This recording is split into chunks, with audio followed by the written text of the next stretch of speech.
Hi everyone, I wasn't going to make a video today because I've been really busy and I have a lot to do to prepare for tomorrow, but I wanted to stop and make a video because I think this is really important, the sign over here. And I was watching this video earlier this morning by Renee Moses. It's called The Sign of Jonah, 3 Days of Darkness Before the Resurrection event.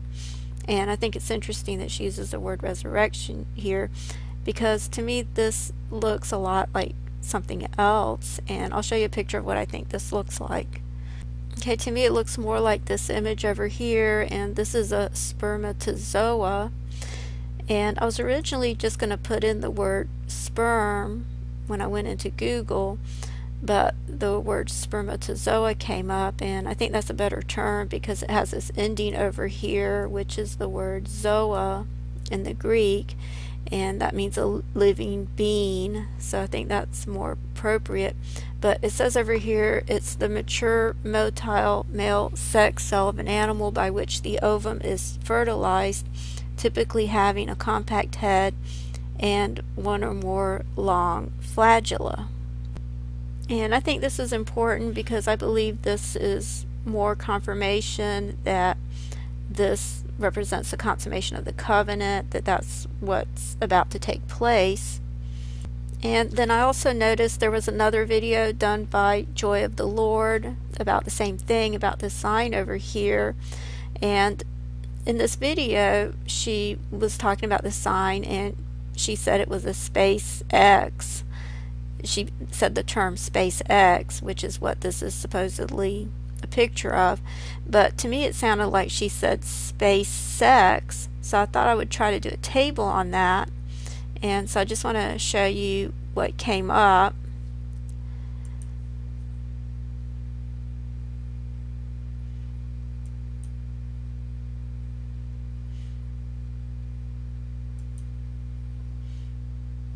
Okay, I'll show you this one first. I put in the word space X, and as you can see it came up with 17 matches, but it's really interesting how it came up with the words almost meshed in together over here.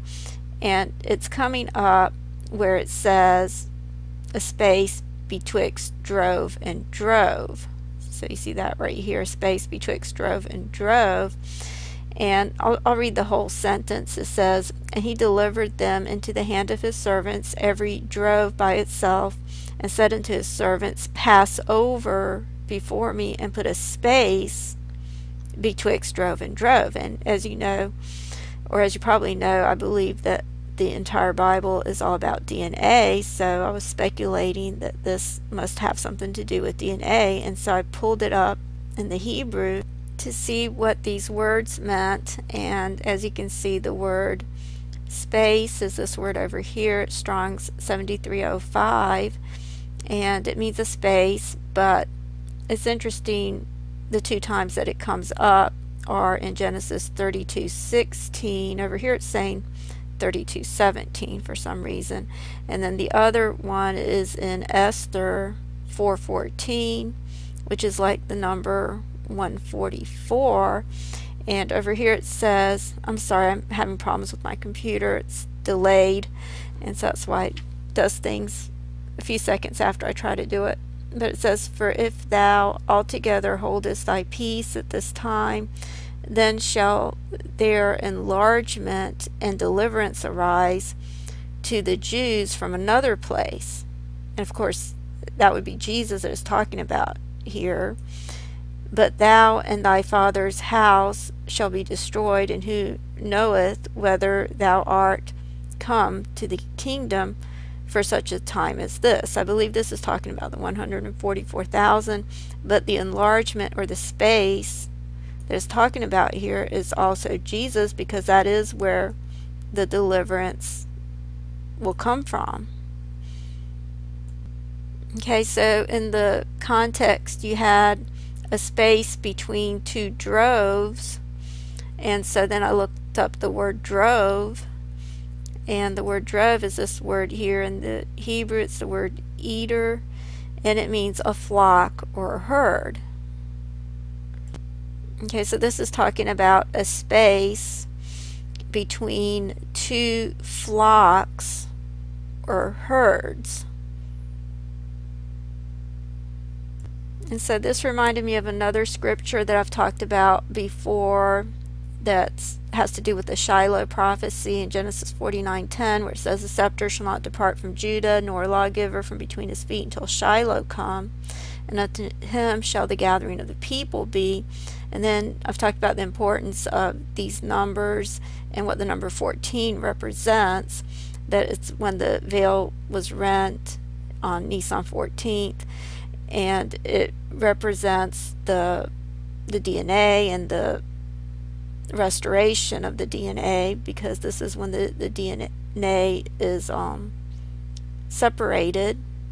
And it's also the verse in a lot of scriptures where it talks about the separation taking place in Genesis 1:4 and Genesis 1:14, and in Exodus 14 when the Red Sea was parted, and in Zechariah 14 when the Mount Olives splits. This is all a representation of DNA. But I've talked about how over here where it says Issachar is a strong ass couching between two burdens, I had looked this up before, because in the context over here it's talking about the foal, binding his foal into the vine, and his ass's colt into the choice vine. And I've talked about how this is a representation of DNA, and the foal represents the vine of Jesus, and the ass's colt represents the bride. So the choice vine would be Jesus, and then this would be the bride. And so the binding together is the DNA that's talking about in verse 11. And this is also parallel of Revelation 19:11, when Jesus comes back. And I'm not going to pull up that scripture right now for the sake of time, but over here it says Issachar is a strong ass, and the word Issachar means there is recompense, and of course that's what Jesus is going to do when he comes back. And then where it says couching down between two burdens, the word couching is the word to lie down. And the two burdens is this word over here in the Hebrew, which is the word mishpath, and it means two sheepfolds. So I've pointed this out before, and how this is a representation of Ephesians 2:14. The two sheepfolds would be the Jews and the Gentiles, and Jesus is the one who reconciles the two, and they represent the two types of DNA, the seed of the serpent and the seed of the woman. And this is where it says he himself is our peace, who made both groups into one and broke down the barrier of the dividing wall. And that's in verse 14 once again, because this is the restoration, breaking down the barrier or the dividing wall, and separating the two DNAs. But then once they cleave, once the Mount of Olives cleaves, then it cleaves because it's joined together with the correct DNA. And so the number 14 represents the restoration of the temple, and it also represents the 144,000. Okay, so the space betwixt the two droves would be Jesus. Jesus would be the space. He's the one that is our peace, that broke down the barrier between the dividing wall, and then he joins the two together, the two droves, the two flocks, or the two sheepfolds. Okay, and it's interesting when you read this in context, because this is when Jacob meets with his brother Esau, and it mentions the word present in here several times. You see the word present come up. But it also talks about how Jacob had to break up his people into two bands. And you see that mentioned, I believe it was in verse 7 over here in Genesis 32:7. So you see the flocks and the people are divided into two bands, and it says, and one he will smite it, and said, if Esau come to one company and smite it, then the other company which is left shall escape. So one's going to be smitten, one band is going to be smitten, the other band is going to escape. So that sounds a lot like one will be taken and the other will be left. And then the numbers are really interesting too, because it talks about, well, over here in verse 12, it talks about a great multitude, and in Revelation 7, right after the 144,000, which is a multiple of 12, it talks about a great multitude, and it's talking about the promise that God gave to Jacob or to Isaac, that his seed would be as the sand of the sea, which cannot be numbered. And of course the seed that is talking about here is Jesus. Jesus is the seed. Okay, and that's what this image right here is a picture of. It's a picture of a seed or sperm. And in the Greek, the word seed or sperm is translated as seed. And I'll just go ahead and show it to you in the Greek. You can see it right there. It's the word sperma, which is the word sperm in the Greek. And it's interesting that it's Strong's 2233, which is the number 23. There's 23 chromosomes that come from the mother and 23 from the father.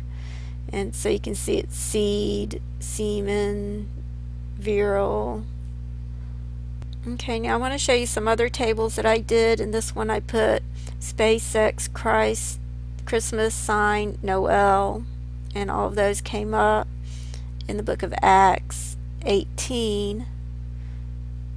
And this is interesting over here in verse 6. It says, and when they opposed themselves and blasphemed, he shook out his raiment and said unto them, your blood be upon your own heads. I am clean. From henceforth I will go unto the Gentiles. So it's talking about taking off his raiment over here, which is a symbolism for the transformation.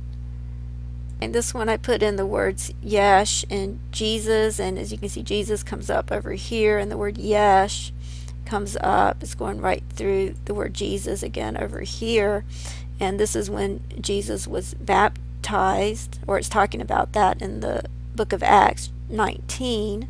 And then there was this one I put in space, sex, 3 days, 3 nights, fish, whale, UFO, and all of those came up, and it comes up in Mark 8.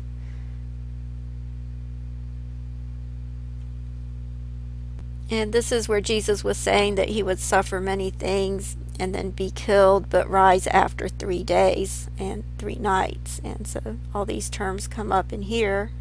But I wanted to show you what comes up when you put in just the word sperm. As you can see, it has 35 matches, but it comes up in Genesis 24:42. Of course, it's in Matthew 24:42 when Jesus comes back. And Jesus had 24 chromosomes, but over here it's saying, and I came this day unto the fountain and said, O Jehovah, the God of my master Abraham, if now thou do prosper my way which I go. And over here where it says prosper my way is where the letters run together to make the word sperm, but it's talking about a fountain. But when you go to the New Testament where you see Jesus at the well or at the fountain, it's in John 4 verses 1 through 42, where Jesus is talking with the Samaritan woman, and he says to her, whosoever drinketh of this water shall thirst again, but whosoever drinketh of the water that I shall give him shall never thirst, but the water that I shall give him shall be in him a well of water springing up to everlasting life.